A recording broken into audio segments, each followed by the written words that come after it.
Assalamualaikum warahmatullahi wabarakatuh. Selamat siang para pemirsa dimanapun Anda berada. Kita meneruskan pembahasan kita Bincang Ramadan dengan tema terkait dengan penanggalan di kalender Jawa. Jadi ini bagian kedua yang sebelumnya sudah kita bahas. Namun sebelumnya saya perkenalkan dulu ini ya narasumber kita, Mas Vicky. Selamat siang, Mas Vicky. Selamat siang. Alhamdulillah kita siang hari ini bisa melanjutkan pembahasan kita terkait dengan kalender Jawa yang kita bahas kemarin. Tidak hanya menentukan awal bulan, gitu kan? Yang mana kalender Jawa ini punya penghitungan terkait dengan weton, pranoto mongso dan lain sebagainya. Yang jelas dalam penghitungan kalender Jawa ini juga memiliki siklus, gitu kan. Ini siklus 8 tahunan. Kan? Ini bagaimana Mas Vicky terkait dengan siklus 8 tahunan ini? Apakah ini mempengaruhi terkait dengan awal bulan atau per tahunnya ini gimana? Mohon penjelasannya. Sebenarnya gini Pak Rofi, bahwa 8 siklus Jawa ini ada 8 tahunan, namanya windu. Windu gitu ya? Siklus 8 tahunan namanya windu. Karena dalam 1 tahun kalender Jawa itu umurnya 354 hari. 354 hari plus 3,8 3/8 hari. Atau 354,375 hari. Jadi tidak tepat 355 hari. Makanya di dalam kalender Jawa ini ada namanya tahun Wastu dan tahun Wuntu. Tahun Wastu dan tahun Wuntu. Tahun Wuntu ini tahun yang panjang atau yang dikenal dengan kabisat mungkin ya di kalender Masehi. Wuntu tahun kabisat. Tahun kabisat. Wastu itu yang non kabisat atau yang pendek itu tadi. Jadi kemudian yang komanya ini tadi biar enak ngitungnya, makanya kemudian dibulatkan gitu. Biasa dengan dibulatkan. Makanya ada tahun-tahun yang tahun-tahun Wuntu, ada tahun-tahun yang tahun Wastu. Kalau tahun Wastunya itu 354 hari, kalau tahun Wuntunya 355 hari. Dibulatkan. Itu setiap itu siklus 8 tahunan itu tadi. Oh iya. Kalau tahun kabisat itu siklusnya 4 tahunan itu ya, dibulatkan. Tapi ini berbeda, ini 8 tahunan atau dikenal dengan windu. Sebelum lebih jauh, ini kan kita kadang masih asing penamaan tahun-tahun ini. Ini apa saja tahun apa? Ada alif dan lain sebagainya itu. Hampir mirip dengan abjadun itu ya, hawazun itu. Nah, tahun yang pertama itu namanya tahun alif. Kemudian tahun kedua itu ehe. Terus kemudian tahun ketiga itu jim awal. Kemudian tahun keempat itu j. Terus tahun kelima itu dal, tahun keenam itu b, terus tahun ketujuh itu tahun wawu. Nah, yang terakhir ini namanya tahun jim akhir. Jadi ada berapa itu? Ada 8. Ada 8 tahun. Ya kadang kita kan, ini orang Jawa katakan kan. Wah, ini waktunya tahun dal ini kan. Maka kita harus persiapan seperti ini. Misalnya tahun dal ini karakteristiknya begini. Jadi ada apa istilahnya ya? Karakteristik tiap tahun itu kan. Betul. Ciri-cirinya apa? Karena tiap misalkan gini, ada beberapa kalender keagamaan keraton itu yang menggunakan kalender misalkan tahunan ini ya sebagai tahun dal alif dan lain sebagainya itu sebagai apa istilahnya acuan. Misalkan di tahun dal itu pasti bulan mauludnya itu pasti perayaan besar-besaran. Karena keraton menganggap bahwa 12 maulud tahun dal itu sebagai tepat hari lahirnya Kanjeng Nabi. Mulai dari harinya, pasarannya, buku dan lain sebagainya tepat gitu. Nah, ini dalam kepercayaan tradisi Jawa yang ada di keraton. Makanya kemudian dari tahun Wastu dan tahun Wuntu itu tiap tahunnya itu tidak sama. Misalkan di kalender Asapon ini hari ini huruf Asapon itu atau alif Losopon ini berapa tahun itu yang harusnya tahun Wuntu itu kemudian dirubah menjadi tahun Wastu untuk apa ya, menyeragamkan atau apa ya, mensinkronkan bahwa satu suro harus sesuai dengan satu Muharram. Itu tadi, sehingga ada beberapa tahun yang dirubah disesuaikan dengan penanggalan kalender Hijriah. Begitu pula nanti di huruf setelahnya pun juga pasti ada penyesuaian tersebut. Makanya dalam kalender Jawa ini tidak semua bulan itu umurnya 30 hari. Oh, tidak semua 30 hari. Ada yang 29 dan lain sebagainya. Gitu ya. Berarti apa ya, kalau kita lihat terkait dengan tadi kan perayaan tahun Dal itu kan. Perayaan Maulid tahun Dal, hari kelahiran Nabi itu kan, kalau orang Jawa kan ini pasarannya apa kan. Itu kan dihitung Nabi itu lahirnya di apa, hari apa, umpamanya Senin Kliwon atau Senin Pon, itu kan ada. Meskipun di sana itu tidak mengenal. Mengenal itu. Jadi artinya apa? Di sini ini perhitungannya lebih lengkap, rinci dan lebih lengkap. Yang sana mereka tidak punya, kita sudah punya. Luar biasa ini ya.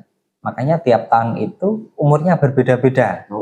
Misalkan tahun Alif itu umurnya 354 atau tahun Wastu itu tadi. Kemudian Ehe itu tahun Wuntu itu umurnya 35 hari. Nah, Jimawal ini tahunnya tahun Wastu juga, umurnya 54 hari gitu. Nah, kemudian di tahun setelahnya pun juga berbeda. Nah, maka dari itu setiap tahun ini hitungannya berbeda. Misalkan tahun Dal itu juga 354 hari, 354 hari. Hari ini kan tahunnya kita tahun Dal. Tahun Dal ini ya? Tahun Dal, tahunnya menjadi tahun Wastu. Tahun B juga setelahnya juga 354 hari.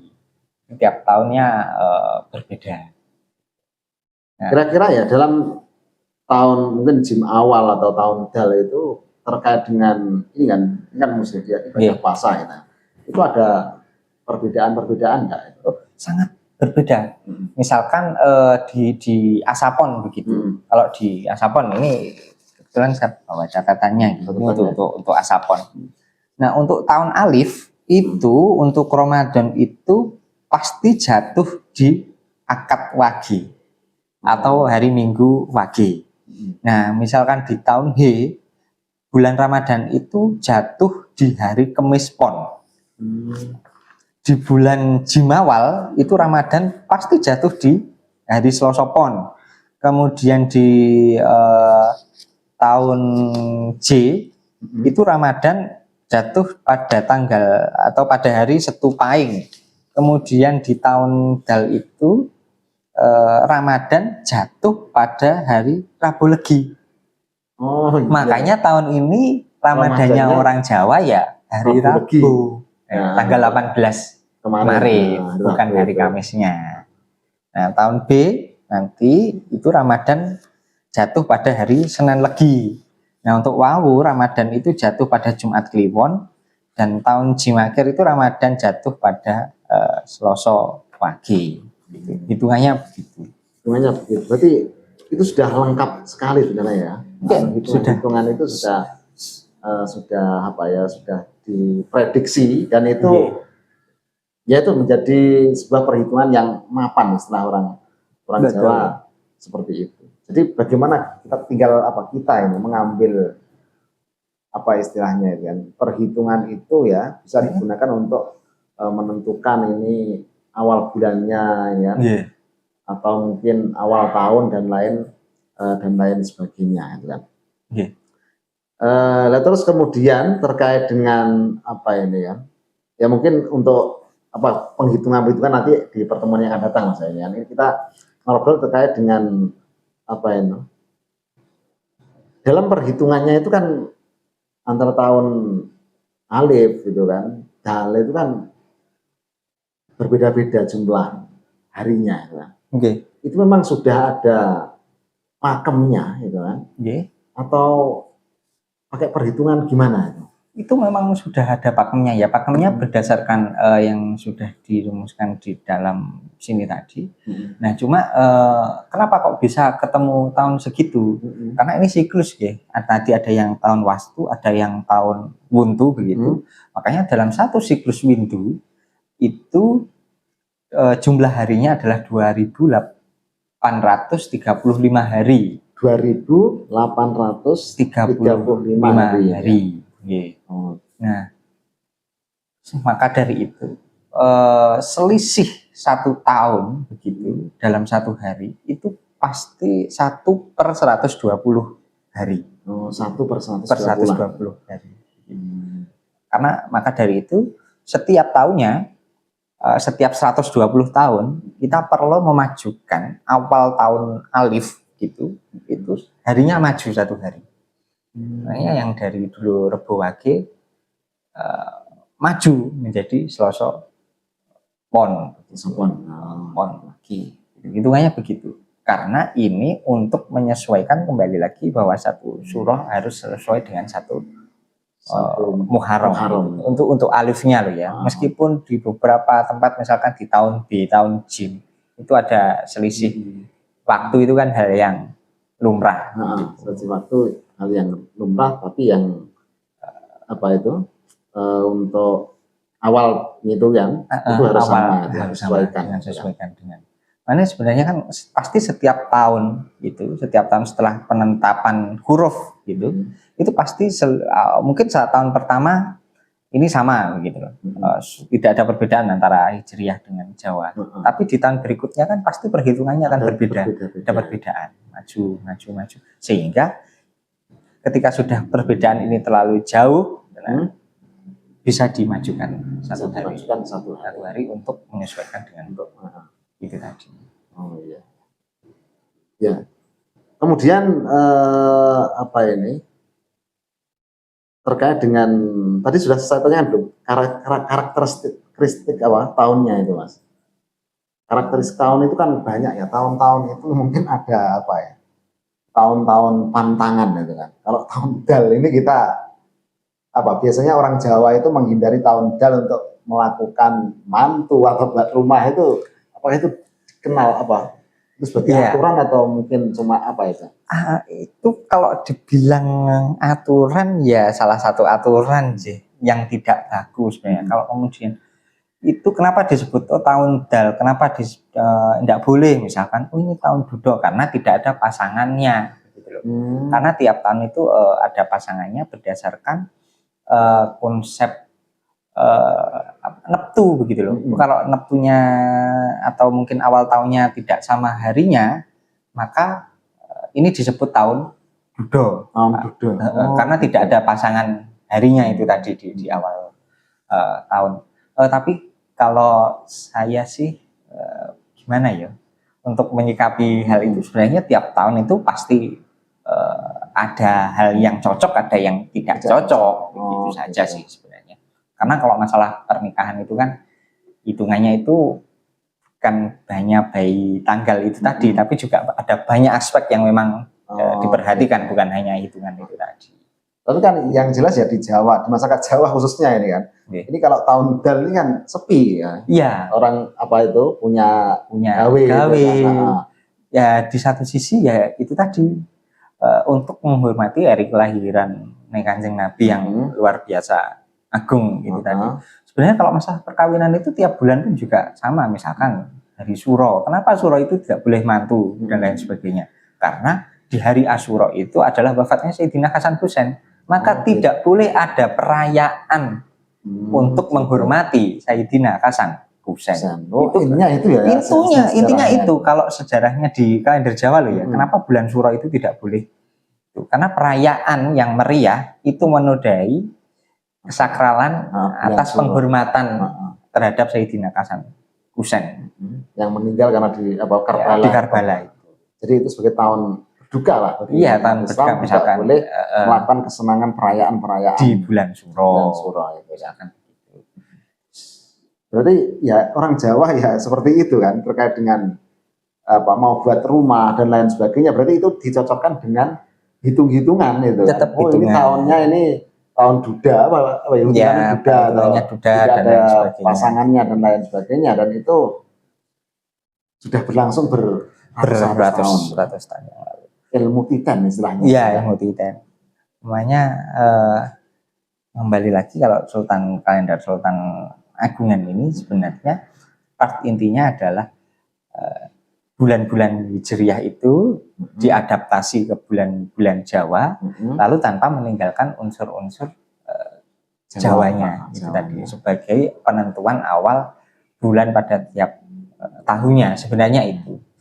Nah, kalaupun kemudian masyarakat yang lain kemudian memasukkan kalender misalkan Pawukon, Paringkelan, Patiwan, kemudian dan lain-lain sebagainya, itu ya tidak masalah. Gitu. Bagian dari budaya mereka ya. Itu ya kita semua. Okay. Makanya ada beberapa hal Pawukon dan lain sebagainya, misalkan perhitungan manten di Pawukon dan lain sebagainya, itu di wilayah Jawa Tengah, di wilayah Keraton justru malah tidak dipakai. Oh, tidak dipakai? Karena mereka hanya menghitungnya hari dan pasaran itu. Oh, gitu. Untuk Pawukon, Patiwan, Paringkelan dan lain sebagainya justru yang menggunakan masyarakat yang keraton di wilayah pesisir timur yang masih kental dengan nuansa kebudayaan sebelumnya. Oh, iya. Jadi yang lebih kental kebudayaan sebelumnya, terutama ya jauh dari keraton itu ya, Iya. daerah pinggiran itu kan masih menggunakan perhitungan sebelumnya, sebelum Sultan Agung itu dimasukkan ke dalam perhitungan di kalender Jawa ini. Ya. Nah, saya kira perbincangan ini sangat menarik ya. Kita belum membahas terkait dengan bagaimana cara menghitung awal bulan, tapi karena ini ya kita terbatas waktu, Mas. Nanti bisa kita lanjutkan di lain kesempatan. Yang jelas bahwa penanggalan Jawa ini kaya terkait dengan perhitungan dan lain sebagainya itu kan. Yang itu ya berbeda sama sekali dengan penghitungan hisab ya yang ada di Asia Tengah itu, ya kan. Kita punya nama-nama ya, ada Windu itu kan tahun-tahunnya, dan ini punya karakteristik masing-masing kan. Nah, ini menarik untuk kita pelajari bersama. Saya kira itu Mas Vicky ya. Terima kasih banyak atas ilmu yang saya kira ini baru bagi saya dan mungkin juga baru bagi para pemirsa ya. Ini sangat bermanfaat. Insya Allah nanti kita bertemu di lain kesempatan. Ya, terima kasih banyak. Kita akhiri akhirul kalam. Wassalamualaikum warahmatullahi wabarakatuh.